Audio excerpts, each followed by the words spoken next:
In the sterile, neon-lit corridors of the Lincoln Financial Field, the silence was heavier than the humid Pennsylvania air. Thomas Muller sat on a training trunk, his boots still caked in North American turf, staring at a blank concrete wall. He did not move for 20 minutes.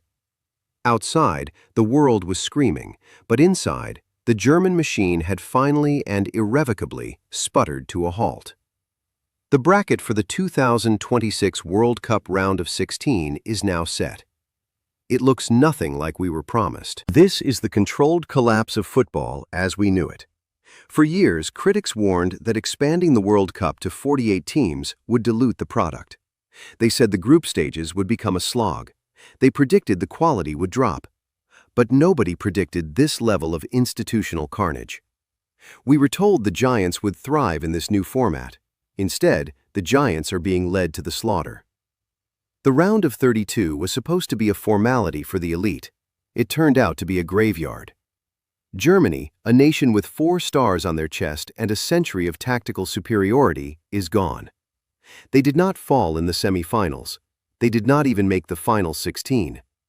They were erased in a single afternoon of chaos by a Paraguay side that simply refused to read the script. The match in Philadelphia was the first real crack in the foundation. Germany entered the knockout stage with the arrogance of history. They controlled 70% of the ball. They completed over 600 passes. But possession is a lie when you lack a soul. Paraguay sat deep. They waited. They absorbed the pressure like a sponge soaking up water. Then they struck. When the German fans thought they had rescued their dignity with a late goal, the hand of technology intervened. The VAR review felt like an eternity. The referee stared at the monitor. The stadium held its breath. The goal was wiped away. The German players looked like they had seen a ghost. When the penalty shootout arrived, the result felt preordained. 2 misses.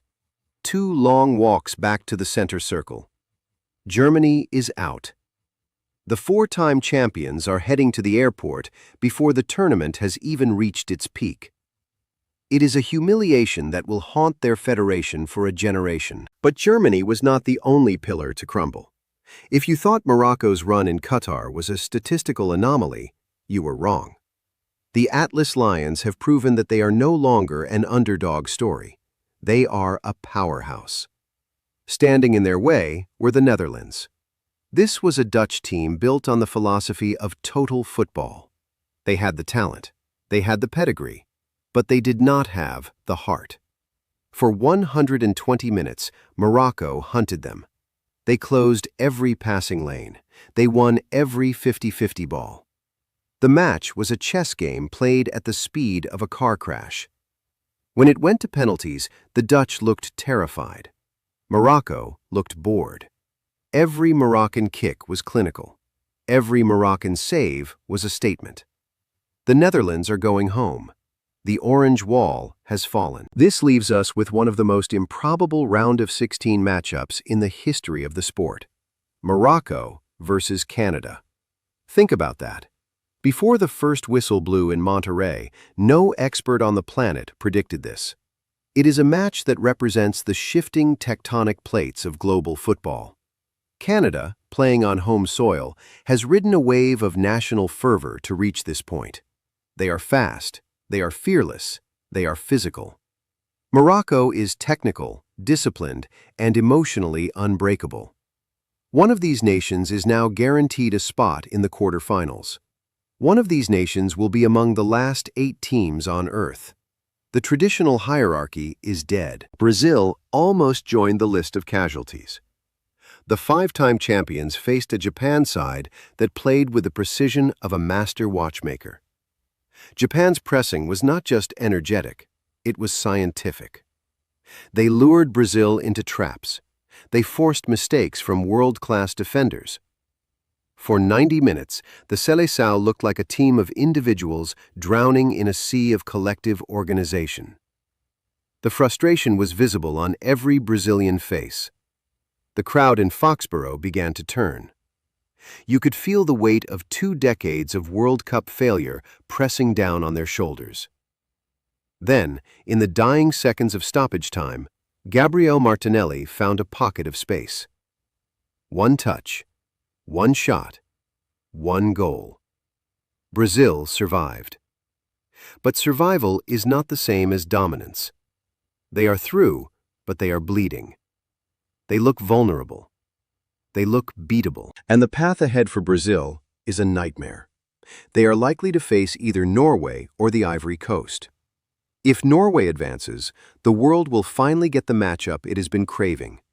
Erling Haaland versus Vinicius Jr. It is the unstoppable force against the immovable object. It is a commercial dream and a tactical nightmare. Haaland has been a ghost for much of the season, saving his energy for this exact moment. If Brazil defends against him the way they defended against Japan, Haaland will end their tournament. The 5-time champions are walking a tightrope over a canyon. One slip and the music stops. We have to talk about the logistics. This tournament is an endurance test disguised as a sporting event. Teams are flying thousands of miles between matches. They are moving between 3 different countries, multiple time zones, and extreme temperature shifts. The players are not just competing against their opponents, they are competing against exhaustion. This is the hidden hand behind the upsets. The smaller nations, the ones with fewer players in the grueling European club seasons, seem to have more oxygen in their lungs. The elite players, the ones FIFA relies on to sell jerseys, are running on empty. The controlled collapse is not just about bad luck.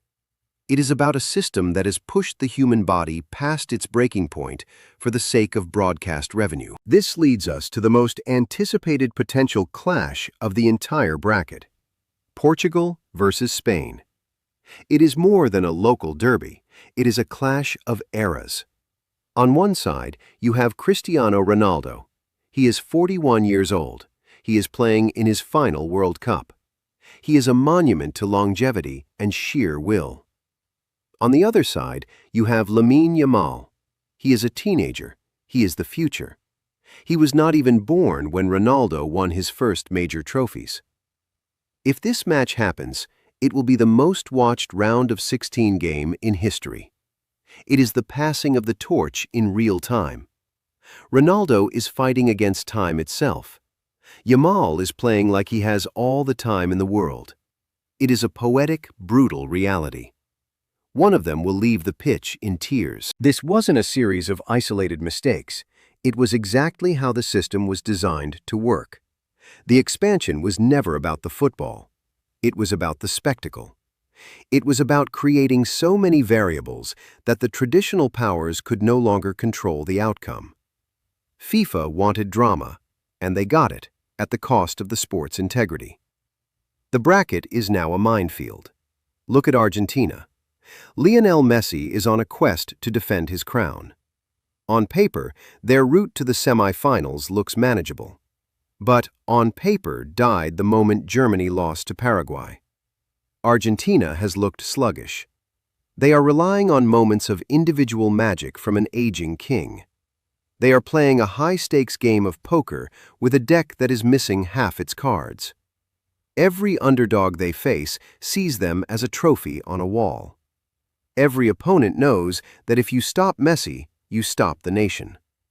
The pressure on Argentina is suffocating. It is no longer about joy. It is about avoiding disaster. Then there is France. If there is one team that seems immune to the chaos, it is the French. They are a machine. They have depth that other countries can only dream of. Kylian Mbappé has not even hit top gear yet. He is coasting. He is waiting for the moments that define a legacy. France plays with a cold, calculated efficiency that feels almost robotic. They do not care about the romance of the underdog. They do not care about the new world order. They only care about the result. If Mbappé decides to take over, there is not a defender in this bracket who can legally stop him. France is the final boss of this video game, and the level is getting harder for everyone else. The round of 16 is where the pretenders are separated from the legends. But in 2026, The line has blurred. When Canada faces Morocco, the world will see a new version of football. It is a version where speed and spirit outweigh history and tactics. When Paraguay faces the possibility of France, we will see if a giant killer can strike twice. The bracket is a map of a world in transition. The European dominance that has defined the last 20 years is being challenged by every other continent on the planet. South America is clinging to its relevance through Brazil and Argentina. Africa and North America are breaking down the doors. We are witnessing the end of the elite era. The 48-team format has ensured that no one is safe. The group stages were a filter, and the filter was broken. Now, we are left with the residue. We are left with a tournament where a missed VAR call or a single hamstring injury can reshape the entire history of the sport. It is thrilling. It is terrifying. It is exactly what we were warned about. The players are tired. The fans are anxious. The executives are counting the money. As we look at the confirmed matchups, the narrative is clear. This is no longer a tournament about who is the best. It is a tournament about who can survive the longest. It is an industrial process of elimination. The round of 16 will be a series of high-tension collisions. Each match is a potential ending for a superstar. Each whistle is a death knell for a legacy. We are watching the old world burn to make room for the new one. But the new one looks jagged and uncertain. The 2026 World Cup was sold to us as the ultimate expansion of the beautiful game. But as the sun sets over the training camps in New Jersey and Monterrey, the beauty feels increasingly secondary to the business. We are left with a bracket that looks like a shattered mirror, reflecting a world where the old gods are dead and the new ones are exhausted before they even reach the final. The giants fell because they were built for a world that no longer exists. They were built for rhythm and predictability. They were built for a 3-game group stage and a logical progression. This World Cup is not logical. It is a riot. It is a beautiful, expensive, soul-crushing riot. The trophy will still be lifted in New York, but the scars left on the sport might never actually heal. A crown won in a graveyard is still a crown, but it is very heavy. The bracket is set, the teams are moving into position, and the script is being written in blood and sweat. We are told to enjoy the spectacle. We are told this is progress. But as the lights dim in the stadiums and the private jets of the eliminated giants take off into the night, you have to wonder what we have lost. The round of 16 begins now. The casualties will be high.